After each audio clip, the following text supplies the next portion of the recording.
Hey,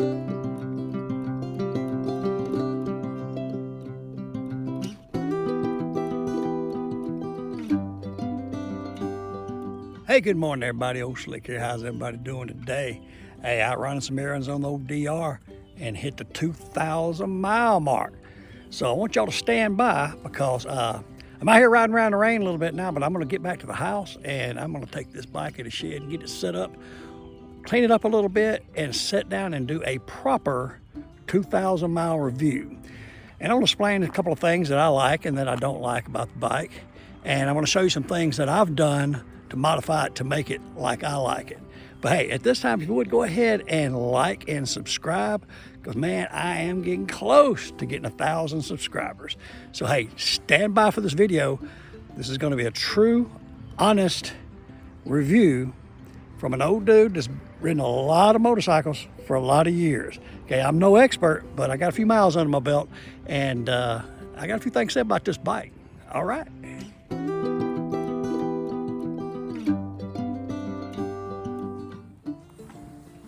Hey everybody, how you doing today? Old Slick's back here, and as promised, we're going to finish up doing this 2,000 mile review on this Suzuki DR 650.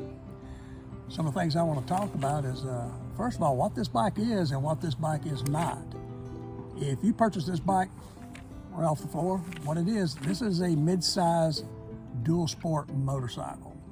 This bike off the showroom floor, if that's what you're going to use it for, just riding dual sport and doing just out riding, and you know what it's intended to do, it will do everything you need to do. There's tons and tons of videos, and some of mine, that shows all the modifications that you can do on this bike, but none are necessary just to buy this bike and to ride it. If you don't get anything out of this video, that's what I want you, and hopefully that you understand, because I think some people will look at this bike, some of the videos, and go like, why in the world would I want to pay $7,000 for a motorcycle and then put another $2,000 or $3,000 into it before I can ride it? Well, that's not the way it is.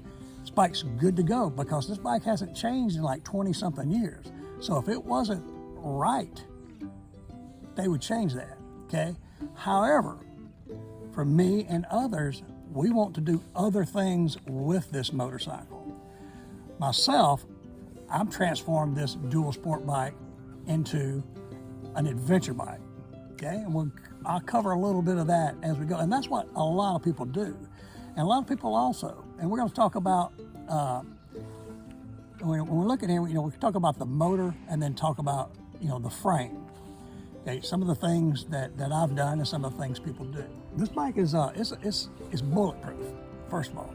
It gives you a good frame, a good foundation, that if you want something to modify, it's a great bike to start with. Now this is a carbureted bike. The only, like they say, accessory supposedly on this when it comes out of the when it comes off the floor, is electric start, okay? Everything else, no brake assist, no traction control. When I started getting back into riding bikes like this, I first started out with a dual sport. I started out with a little Himalayan, okay? Royal Enfield Himalayan. Okay, it just wasn't powerful enough to kind of do what I wanted to do. So I thought I wanted to go up to, I knew I wanted to do adventure bike riding. So I went to a larger bike. I went to the Honda Africa Twin, and then I went to the BMW R1200 GS. Those bikes were amazing, okay, amazing. However, I wanted something that I could be a little bit more comfortable off the road. And those bikes weigh 600, you know, they're like 600 pounds. And this was like a lot less, if there was anyone there. But I think it's 360, something like that. So, you know, so a much lighter bike. So if you decide that you're looking to get a bike that you want to modify as an adventure bike, this is a great bike to do that with. So that's pretty much what I did. Okay, let me kind of clear a little something up also, that, you know, I keep saying dual sport and adventure bike. If you don't know kind of those terms, is when I'm thinking dual sport, I would think a bike that, you know, you're gonna maybe depart from your house and maybe ride around and come back, and or maybe trailer the bike somewhere and ride and do that type stuff, okay? When I say adventure bike, I'm thinking more like you're gonna get on this and go long distances. Maybe you're gonna get on this, go to Colorado. My dream is to maybe next year, I'm kind of building this bike hopefully to ride the Trans-American Trail. So that means long miles, be able to travel long distances, which explains the large gas tank. Now, before we start getting into what I say that I like and what I possibly dislike, let me kind of explain what I'm doing to this bike.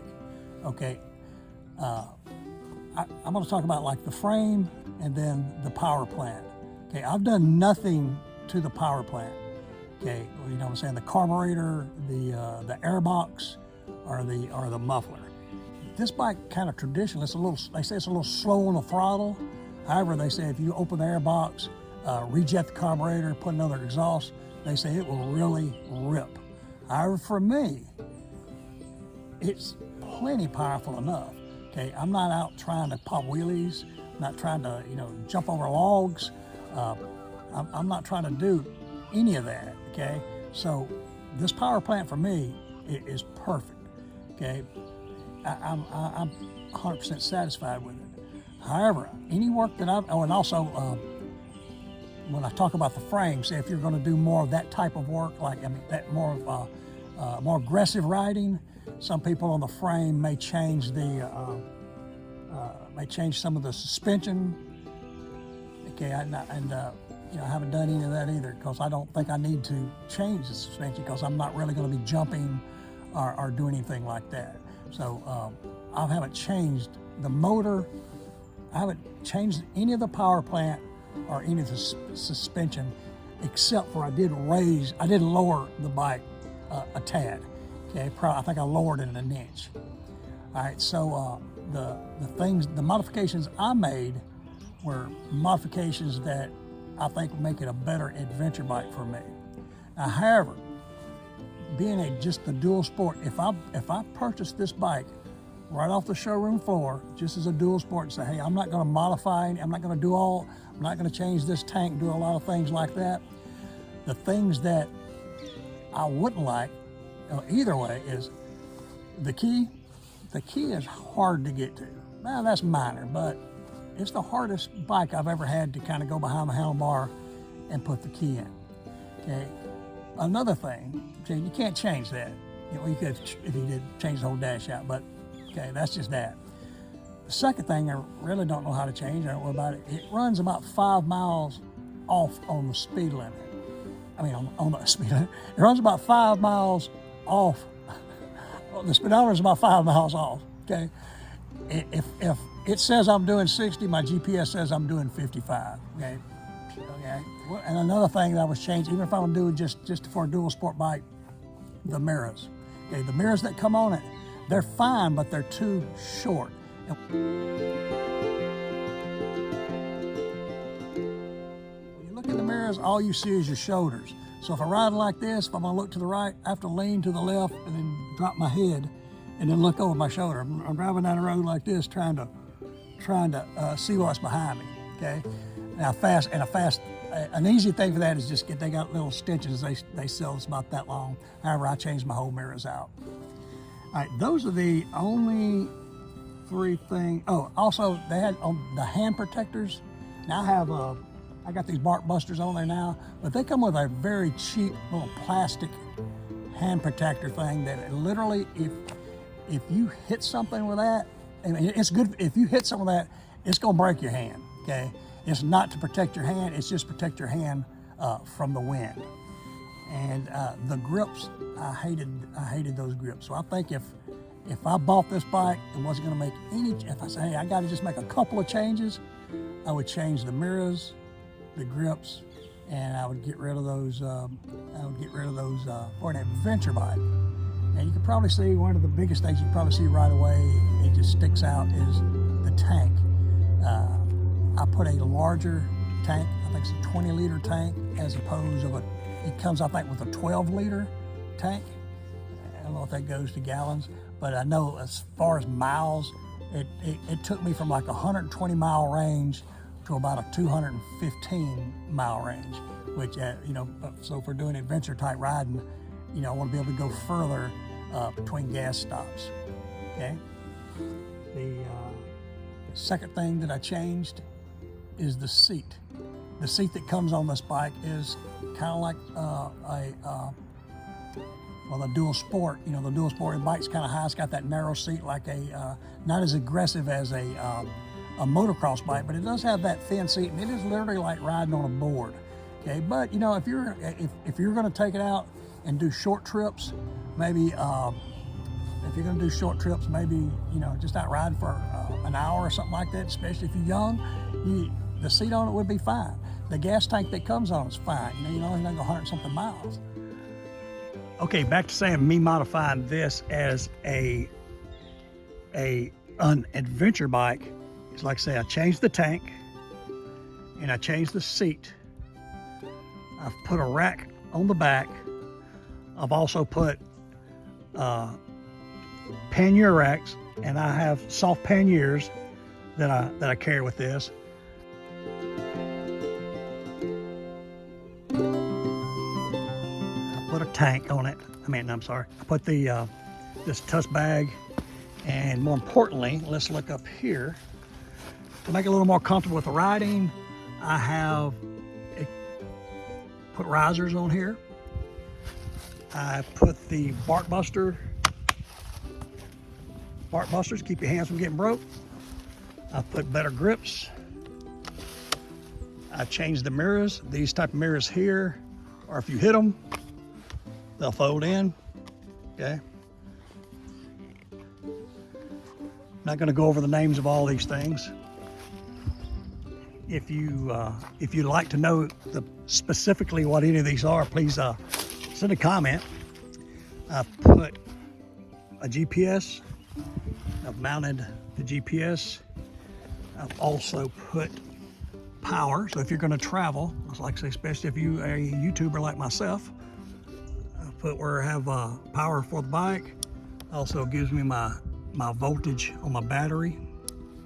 Let's see what else. Okay, coming down this way, I have put a engine. Instead of my other bikes, you may see if you watch some of my videos, I always put crash bars on them. But this bike being lighter and a little easier to handle, I figured I didn't need the crash bars, so I just went with some engine protection. So I have this engine protection here, and I have on this other side, a little bit here.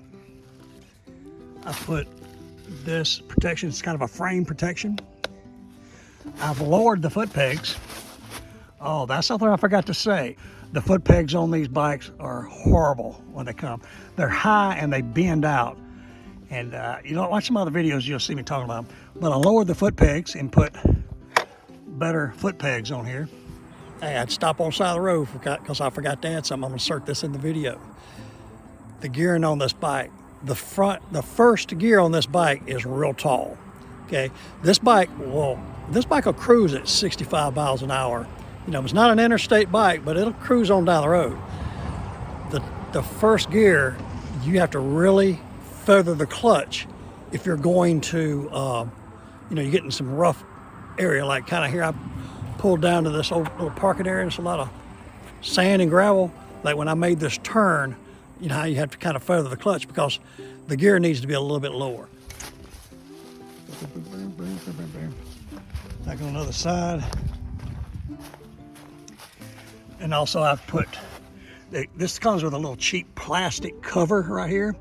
I like having this exposed so when I clean my chain, I can keep this clean. And I wanted something steel here in case this chain breaks off, it won't come up and hit my leg or anything like that.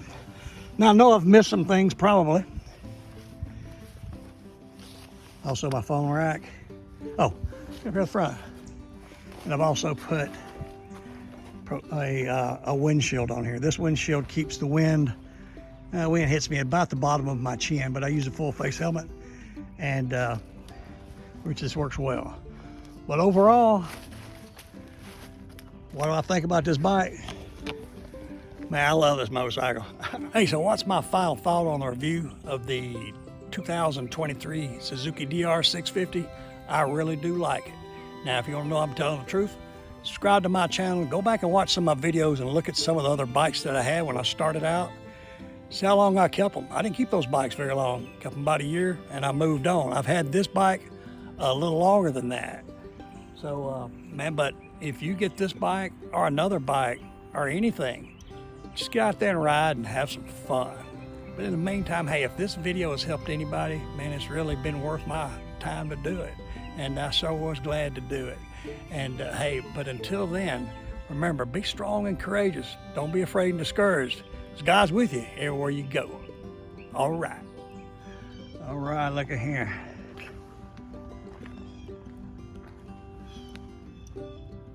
2,000 miles even.